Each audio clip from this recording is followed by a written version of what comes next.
Good afternoon po. Welcome po sa DPWH Sorsogon 2nd, Barangay Payawin, Gubat, Sorsogon. Today is May 11, 2026. Scheduled for today's pre-bid conference for the contract 25FL0137, Construction of School Health Facilities, Calintaan Integrated School, Matnog, Sorsogon. Location, Barangay Calintaan, Matnog, Sorsogon. Present here today for today's pre-bid conference are the following: Joanna C. Calagos, Back Chairman; Levi D. Pura Jr., Back Vice Chairman; Leia E. Funtanares, Back Member; Cecil L. Lucin, Back Member; Krisha Enesio from Construction Section po; Dave Pienpialuya, DPWH; Glenn Enesio, Back Secretariat; Jessica R. Almeida, Back Member. Madam Chair, for today's pre-bid conference, meron na po tayong quorum and wala po present na contractors here today. The cases we have a quorum. This pre-bid conference is now called to order. The agenda for this pre-bid meeting are as follows: basic contract data, requirements and documents, eligibility criteria, documents to be submitted by the bidder, including technical and financial proposals, criteria and procedures for eligibility check, preliminary examination of bids, detailed evaluation of bids, post-qualification and award, summary of proceedings including bid bulletins, supplemental to be issued, question, comments from the bidders and replies at the back, and other representatives of the procuring entity and other matters. To discuss the basic contract data is Engineer Krisha Enesio. Basic contract data for ID 25FL0137 with contract name Construction of Health Facilities, Calintaan Integrated School, Matnog, Sorsogon. Location, Barangay Calintaan, Matnog, Sorsogon. Approved budget for the contract, 4,452,916.75 Brief description. Construction of one-story health facility at Calintaan Integrated School with provision of PWD RAM, comfort room, and air conditioning units. Contract duration 83 calendar days, with 14 calendar days of predetermined unworkable days. Source of fund FY 2025 GAA under DepEd Basic Education Facilities Fund. Major category of work BICWO PLC, buildings construction without piles, low-rise concrete frame 1 to 5 stories. Cost of bidding documents 5,000 pesos. Date of receipt of bids May 25, 2026 until 10 a.m. and the date of opening of bids is also May 25, 2026 at 10 a.m. immediately after closing receipt of bids. Project description. Scope of works. Construction of one-story health facility at Calintaan Integrated School with provision of PWD RAM, comfort room, and air conditioning units. This is the vicinity map and the site development map plan for the project. The geotag photos and the perspective of the school clinic. Here are the detailed architectural and engineering design plans and the environmental clearance, the certificate of non-coverage. Here are the special conditions of contract for contract ID 25FL137 and the bill of quantities. Minimum work experience requirement for key personnel. Project manager must have handled infrastructure projects. Project engineer must be an accredited DPWH PE. Materials engineer, DPWH accredited ME.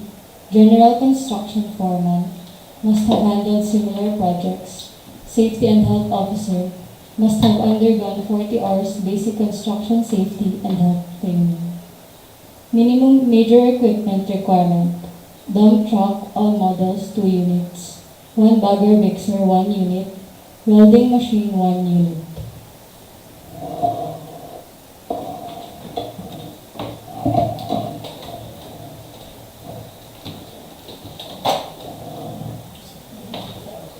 The agenda for the pre-bid meeting is as follows. Okay. Key points po.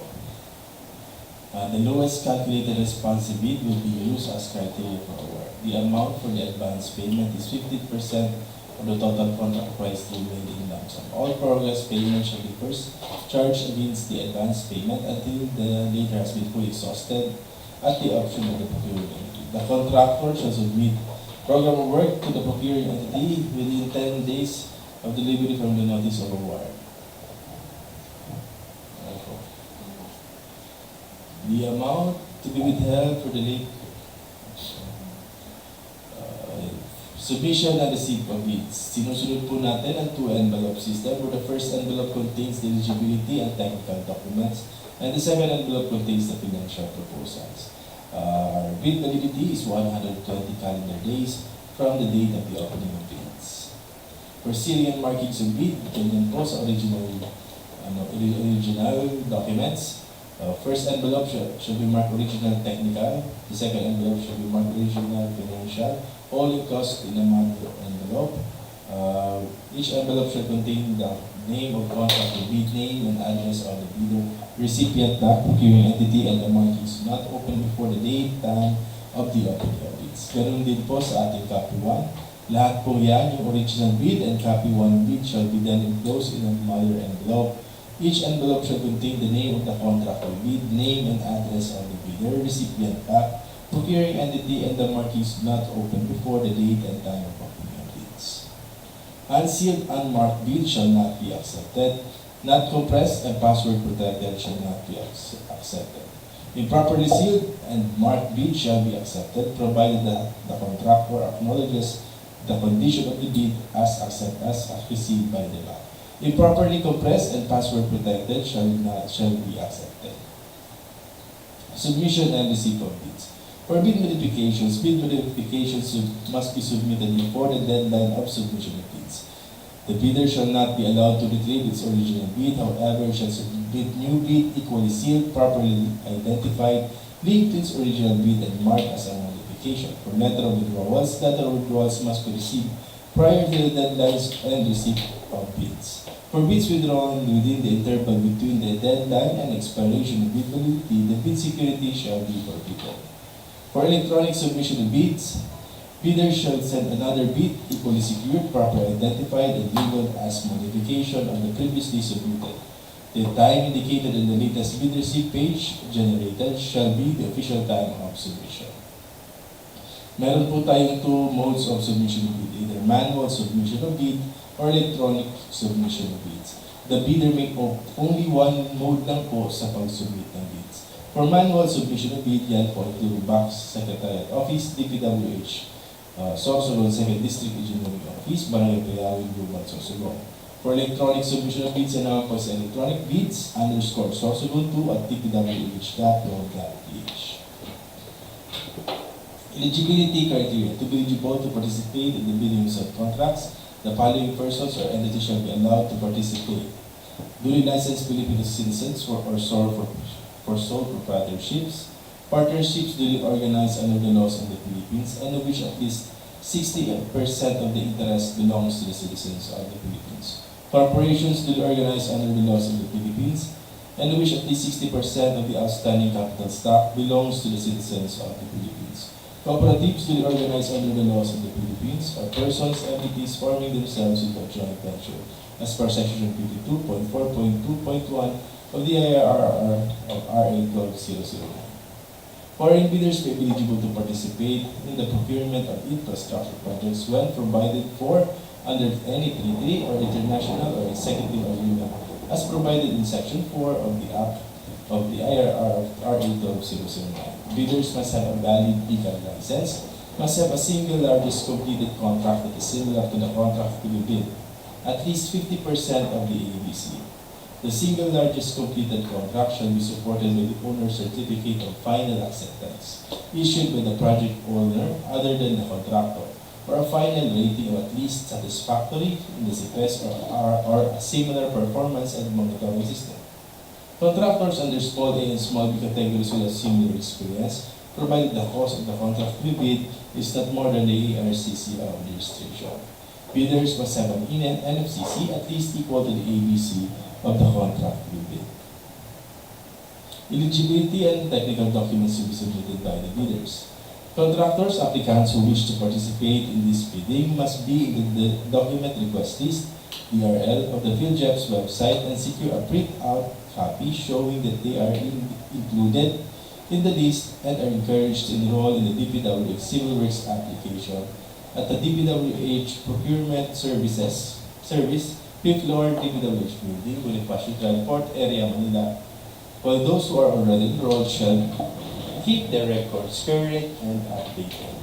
The contractor's eligibility to bid on the project will be determined using DPWH Contractor Profile Eligibility Process, CPEP, and subject for further post-qualification.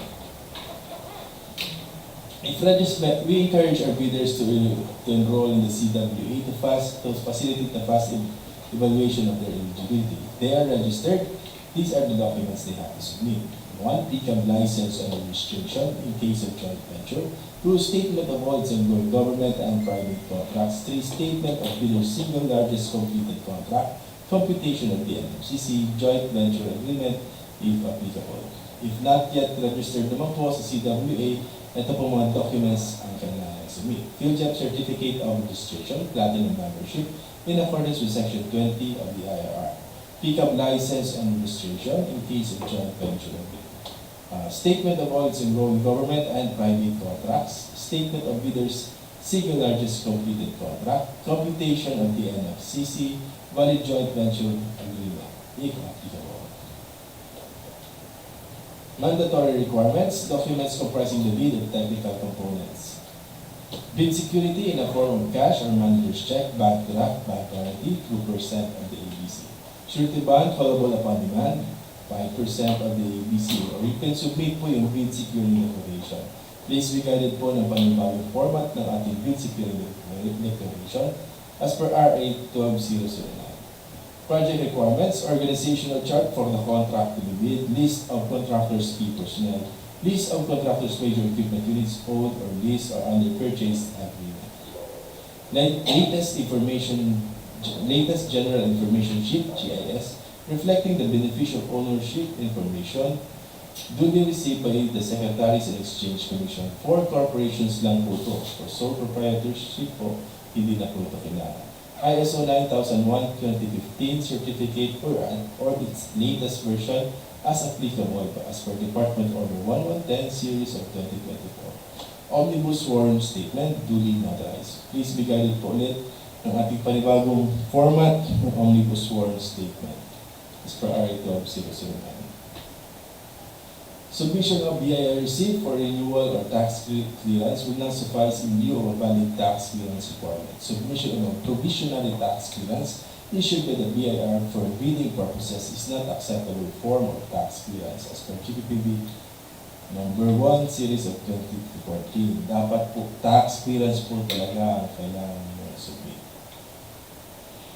Statement of the bidders all ongoing government and private contracts, including contracts awarded but not yet started, if any, whether similar or not similar in nature and complexity to the contract to be bid. The statement shall include all information requirements in the bidding documents. Yan po ang sample nating bid securing declaration, omnibus sworn statement. Punta naman po tayo sa ating second envelope, the financial proposal. The financial proposals shall contain the bid form, sum of the bid prices in available quantities, detailed estimates including a summary sheet indicating the unit prices of materials, labor, and equipment, cash flow by quarter, month, and payment schedule, other documents required in the bidding documents. Please be guided po ulit ng ating RA 12009 and its IRR sa panibagong format po ng ating bid form. Parehas po ng ating bid form, bid securing declaration, and omission of its provision shall be grounds for disqualification. For detailed evaluation of bids, ang purpose po niya is to determine the lowest calculated bid by establishing correct calculated prices of bids. Ranking calculated total bid prices from lowest to highest. Ang method po is a non-discretionary criterion which shall be used, which include consideration of completeness of bids and minor arithmetical corrections. In case of discrepancies between bid price and figures, versus bid price and words. Bid price and words shall prevail. Total price per item versus the total price of for the item times the quantity. The unit price for the item times the quantity shall prevail. The actual sum of prices of component items versus the stated total price. The actual sum of prices of component items shall prevail. Unit cost in the detailed estimate versus the unit cost in the bill of quantities. The unit cost in the bill of quantities shall prevail. The reminders po sa ating mga bidders of the prohibition on communication with bidders from the bid evaluation until the award of contract. Yan po ang ating no contract rule. For cost qualification naman po, to determine whether the lowest calculated bid complies and is responsive to the requirements and conditions as specified in the bidding documents to be declared as the lowest calculated and responsive bid. Ang method po is a non-discretionary pass or fail criterion which shall be used to verify, validate, and ascertain all statements and documents to be submitted by the lowest calculated bid. For post-qualification, if a proposed key personnel, as per DO 9 Series 2022, if a proposed key technical personnel is an employee of the bidder and working on another project at the time of the bidding, the bidder shall submit a certification that 1. The personnel will be pulled out from the ongoing project once the bidder is awarded a contract. 2. He/she will be replaced with another person with equal or better qualifications as certified by the head of the implementing office. Also, to be verified during post-qualification is the set of equipment pledged by the bidder. The bidder should specify in the submitted bid the location of the equipment, where they can be inspected. If any piece of the equipment is not in the specified location, then the bidder shall be post-disqualified. Common reasons for bidders post-disqualification. Ang mga reasons po na parating nangyari sa mga disqualification. A. Late submission of bids without valid reasons.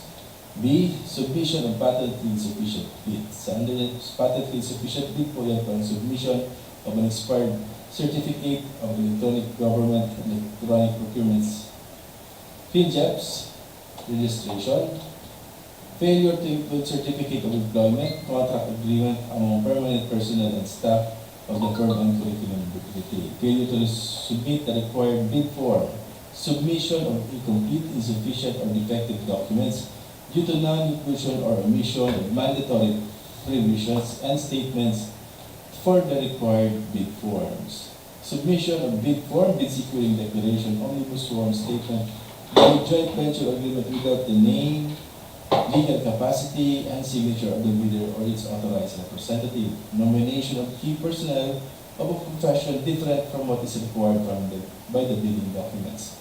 Failure to submit the required certificate of key personnel as per Department Order No. 9 Series of 2012. Failure to comply with the required minimum numbers of key personnel and equipment. Failure to submit proof of ownership, lease, or purchase agreement of pledged equipment. Insufficient NFCC, insufficient SLCC. Thank you. Okay. So may mga questions po po. Okay, since we have no more members